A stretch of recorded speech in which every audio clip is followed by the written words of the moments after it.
warahmatullahi wabarakatuh. Alhamdulillahirabbil alamin. Allahumma shalli ala Muhammadin wa ala alihi washabihi ma ba'du.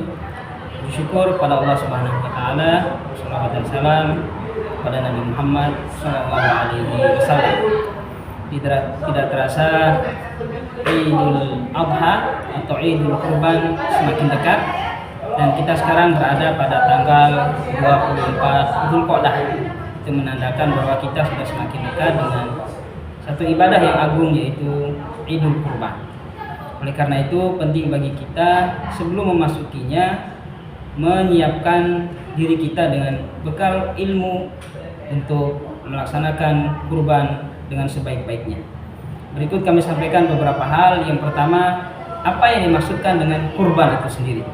Maka para ulama memberikan definisi, al-udhiyatu hiya ismun lima yudbahu minal ghanami wal baqari wal jamali, yaitu satu nama untuk proses penyembelihan hewan, yaitu kambing, sapi dan unta, fi yaumin nahar, pada hari nahar, yaitu tanggal 10 Dzulhijjah, dan ayam tasyrik, yaitu 3 hari tasyrik berikutnya, tanggal 11, 12 dan 13 Dzulhijjah.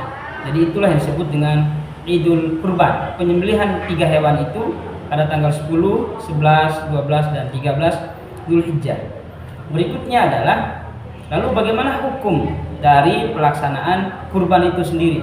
Para ulama berbeda pendapat, tapi jumhur ulama mengatakan bahwa hukumnya sunnah muakkadah. Maka disebutkan al-udhiyatu sunnatun muakkadatun wa yukrahu tarkuha ma'al qadri 'alaiha.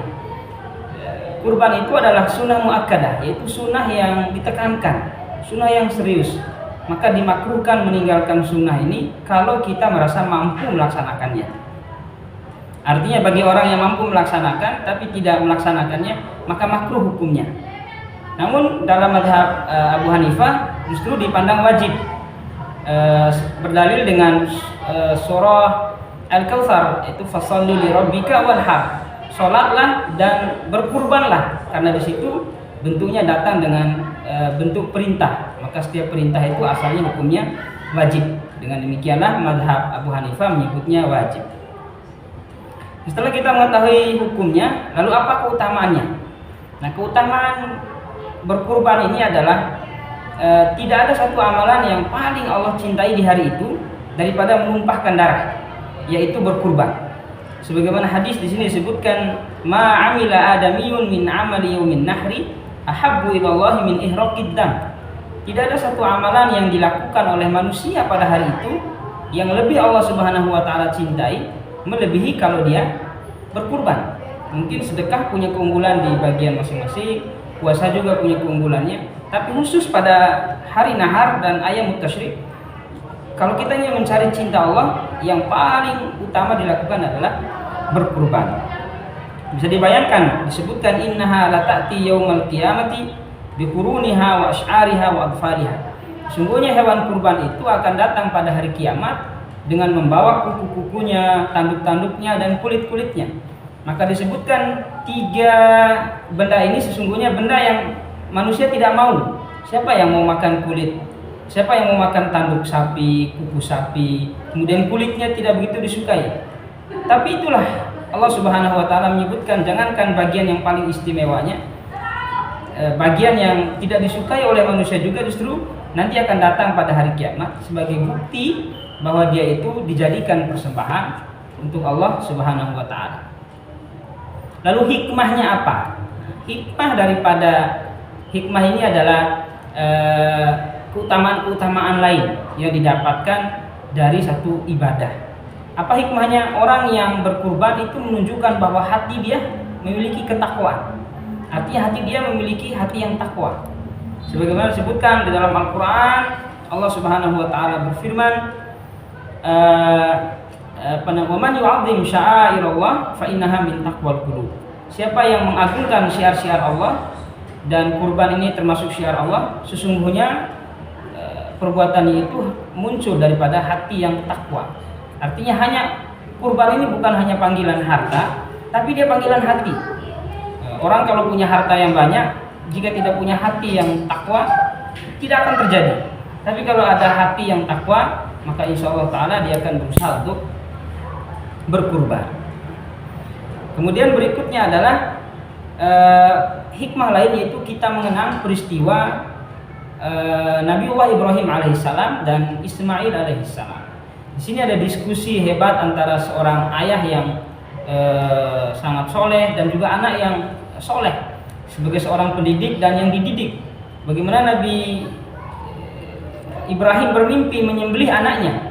Begitu dia sampaikan kepada anaknya, anaknya bukannya ketakutan, bukannya menolak, tapi justru Nabi Ismail alaihissalam mengatakan, ya abati if'al ma tu'mar, wahai bapakku, lakukan apa yang diperintahkan kepadamu. Satajiduni insyaallah minas shalihin. Insyaallah engkau akan menemuiku dalam keadaan atau termasuk orang-orang yang soleh. Berikutnya adalah apa syarat-syarat? Nah, syarat-syarat sahnya hewan udhiyah. Yang pertama, hewan sembelihan sudah sampai umur, yaitu untuk kambing sempurna 1 tahun masuk tahun kedua, untuk sapi sempurna 2 tahun masuk tahun ketiga, dan untuk onta sempurna 5 tahun masuk ke tahun ke-6. Itu dari sudut umur hewan. Yang kedua syaratnya adalah hewan sembelihan terbebas daripada cacat, aib. Apa yang disebutkan? Yaitu Nabi bersabda, hewan sembelihan itu jangan sampai punya 4 cacat. Yang pertama al-awra, jangan sampai dia buta, jangan sampai dia al-urja, pincang, jangan sampai dia al-ajfa, terlalu kurus sekali. Nah, jangan sampai dia pincang, buta, dan jangan sampai dia terlalu kurus. Memilih hewan yang terbaik, yang sehat, yang bagus. Kemudian menyembelih pada waktunya. Kita menyembelih pada waktunya, yaitu pada tanggal 10, 11, 12, dan 13 Dzulhijjah. Dan disembelih setelah sholat Idul Adha. Siapa yang menyembelihnya sebelum Idul Adha, sesungguhnya dia hanya menyembelih untuk dirinya sendiri. Tapi siapa yang menyembelihnya setelah selesai sholat Idul Adha, maka dia telah melakukan sesuai dengan sunnah Nabi SAW. Kemudian tata cara penyembelihan. Yang pertama, hendaklah memiliki alat sembelihan yang tajam, yang baik. Sebagaimana Nabi bersabda, "Idza dzabhtum fa ahsinu dzibha." Kalau kalian sembelih dengan baik. Wal yurih dzabihatahu. Hendaklah nyamankan hewannya. Kemudian wal yuhidda syafratahu. Hendaklah dia menajamkan pedang atau parang yang digunakan untuk sembelih. Kemudian hendaklah memisahkan antara hewan yang satu dengan hewan yang lainnya untuk menjaga psikologis hewan itu supaya tetap stabil. Kemudian tidak berlaku kasar pada hewan, lalu mengucapkan bismillahirrahmanirrahim, bismillah, Allahu akbar, hadza minka walaka. An siapa sebutkan? Misalnya atas nama saya, bismillah, Allahu akbar, hadza minka walaka an Muammar, atau an fulan, an siapa disebutkan namanya. Kemudian harus memutuskan 4. Yang pertama tenggorokannya, yang kedua kerongkongannya, dan yang ketiga dan keempat memutus saluran vena dan arterinya. Itu baru disebutkan sebagai sembelihan yang sah. Alhamdulillahirabbil alamin. Demikian yang dapat disampaikan secara ringkas, semoga ada hikmahnya. Wassalamualaikum warahmatullahi wabarakatuh.